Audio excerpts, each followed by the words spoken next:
First का प्रमुख अवधारणा है, न्याय की अवधारणा के बारे में पढ़ेंगे। न्याय की संकल्पना जो है वो प्राचीन काल से ही इसके संबंध में चिंतन किया जाता रहा है और पश्चिमी परंपरा में इसकी जो व्याख्या की गई है वो व्यक्ति के सद्चरित्र या मनुष्य के मानवीय गुणों के रूप में की गई है। इसमें उन सद्गुणों की खोज की गई जो कि व्यक्ति को न्याय की ओर बढ़ाते हैं। भारतीय परंपरा में भी जो न्याय की अवधारणा है उसमें धर्म को प्रमुख स्थान दिया गया और इन दोनों ही मान्यताओं में मनुष्य के कर्तव्य पालन पर जो है वो बल दिया गया। इसके अंतर्गत इस बात पर बल दिया गया कि प्रत्येक मनुष्य अपना निर्दिष्ट कार्य करे एवं किसी दूसरे के कार्य में कोई हस्तक्षेप न करे, तो इसी को न्याय कहा गया है। न्याय की प्रत्यय जो व्याख्या है वो सभी विचारकों के द्वारा अपने अपने ढंग से की गई। पाश्चात्य राजनीतिक चिंतन में इसका सर्वप्रथम प्रयास जो है वो यूनानी दार्शनिक अरस्तु प्लेटो के द्वारा किया गया। यूनानी दार्शनिक प्लेटो के द्वारा किया गया और उन्होंने न्याय को मनुष्य का आत्मीय गुण माना है और इसके अंतर्गत उन्होंने मनुष्य के सद्गुणों पर बल दिया और ये कहा कि भाई जो व्यक्ति सद्गुणों से प्रेरित होकर ही सबकी भलाई का कार्य कर सकता है। इसलिए प्लेटो ने न्याय के संदर्भ में जो है वो महत्वपूर्ण जो राजनीतिक एवं नैतिक प्रत्यय पर ही उन्होंने बल दिया है। न्याय को उन्होंने व्यक्ति के निजी चारित्रिक सद्गुण माना और जो कि दूसरी तरफ जो है न्याय राजनीतिक समाज का उन्होंने वांछनीय गुण भी माना। इस प्रकार उन्होंने जो है वो न्याय के नैतिक, सामाजिक एवं राजनीतिक निर्णय को प्रभावित करने वाला तत्व माना। प्लेटो के बाद जो है मध्यकाल के अंदर ईसाई विचारकों में ऑगस्टाइन एवं एक्विनास ने न्याय की अपने ढंग से व्याख्या की और आधुनिक चिंतन में जिन विचारकों ने अपने विचार रखे उसमें Hobbes, Hume, Karl Marx, Kant और मिल ने अपने चिंतन में भी न्याय को प्रमुख स्थान प्रदान किया और समकालीन विचारकों में जॉन रॉल्स जो हैं उन्होंने न्याय के संबंध में अपने नवीन विचार प्रस्तुत किए। तो ये है न्याय की संकल्पना जिसके अंदर जो है 3 तरह के विचार हमने देखे, प्राचीन, आधुनिक और समकालीन। तो इनमें अलग अलग विचारकों ने अपने अपने विचार दिए हैं। तो अब हम सबसे पहले प्लेटो के न्याय संबंधी विचार के बारे में देखेंगे। प्लेटो की न्याय के संबंध में यह धारणा थी कि प्रत्येक व्यक्ति अपना निर्दिष्ट कार्य करे और किसी के भी कार्य में हस्तक्षेप न करे, तो यही न्याय का एक मौलिक सद्गुण है। प्लेटो ने अपनी पुस्तक रिपब्लिक के पुस्तक 2, 3 और 4 में न्याय का विश्लेषण किया और प्लेटो के संबंध में इबेस्टीन ने लिखा है कि न्याय के विचार विमर्श में प्लेटो के राजनीतिक दर्शन के सभी तत्व निहित हैं। यानी कि प्लेटो ने न्याय के संबंध में जो अपने विचार दिए उसमें राजनीतिक दर्शन के सभी तत्व समाहित हैं। प्लेटो न्याय के 2 रूप मानता है, एक तो व्यक्तिगत और दूसरा सामाजिक।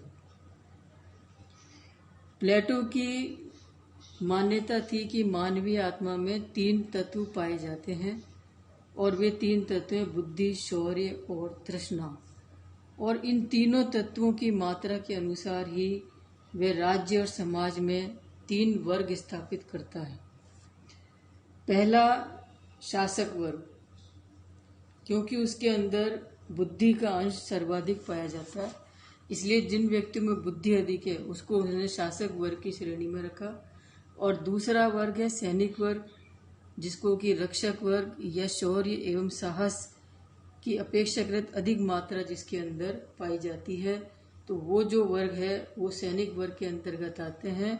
और तीसरा वर्ग जिसके अंदर जो है इंद्रिय तृष्णा और इच्छा अधिक होती है, वो तीसरा वर्ग है उत्पादक वर्ग। इस प्रकार उसने प्लेटो ने समाज के अंदर मानव में निहित 3 तत्वों के आधार पर 3 वर्ग जो है स्थापित किए। और उसका ये मानना था कि जिस व्यक्तियों में जिस गुण की प्रधानता अधिक रहती है, तो वो उस व्यक्ति को उसी कार्य के लिए प्रवृत्त होना चाहिए। जैसे किसी में बुद्धि अधिक है तो उसको शासकीय कार्य करना चाहिए, जिसमें शौर्य अधिक है उसे सैनिक कार्य करना चाहिए, और जिसमें तृष्णा अधिक है तो उसे उत्पादन का कार्य करना चाहिए।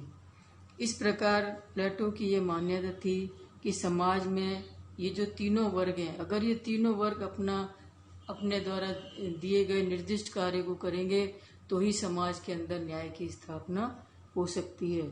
तो प्लेटो ने इस बात पर बल दिया कि समाज में न्याय स्थापित कब हो सकता है? तभी हो सकता है जबकि प्रत्येक व्यक्ति अपने निर्दिष्ट कार्य को करे और किसी के कार्य में हस्तक्षेप न करे, तो ही समाज में न्याय की स्थापना हो सकती है।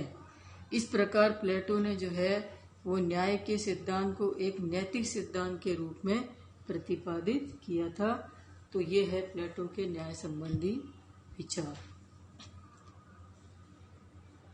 अब हम देखेंगे अरस्तु के न्याय संबंधी विचार। अरस्तु जो है वो प्लेटो का ही शिष्य था और उसने भी अपने न्याय के संबंध में विचार प्रस्तुत किए। प्लेटो का विश्वास था कि न्याय का सरोकार जो है मानवीय संबंधों के नियमन से है, और उसका ये विश्वास था कि लोगों के मन में न्याय के बारे में एक जैसी धारणा जब होती है तभी जो है राज्य अस्तित्व में आता है। और इस मान की धारणा के रूप में ही न्याय समग्र सात्विकता का प्रतिनिधित्व करता है। इस प्रकार प्लेटो के जो शिष्य थे अरस्तु, उन्होंने न्याय के 2 रूप माने, एक तो वितरणात्मक न्याय और एक सुधारात्मक न्याय। तो पहले हम देखेंगे वितरणात्मक न्याय। वितरणात्मक न्याय में प्लेटो अरस्तु ने किस बात पर बल दिया? इसके अंतर्गत उन्होंने शक्ति एवं संरक्षण का वितरण व्यक्ति की योग्यता और योगदान के अनुरूप करने की बात कही। यानी अरस्तु ने ये कहा कि व्यक्ति को जो भी मिले वो उसकी योग्यता के आधार पर ही दिया जाए।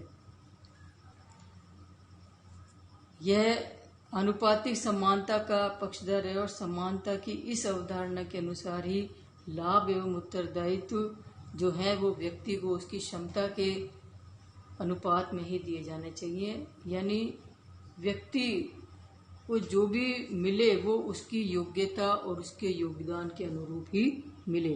तो वितरणात्मक का मतलब यही है कि व्यक्ति में जितनी योग्यता है उस योग्यता के अनुपात में ही उसको लाभ मिले।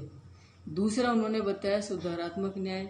सुधारात्मक न्याय में जो है अरस्तु ने इस बात पर बल दिया कि न्याय जो नागरिकों के अधिकारों की और अन्य व्यक्तियों के द्वारा हनन की रोकथाम पर बल देता है।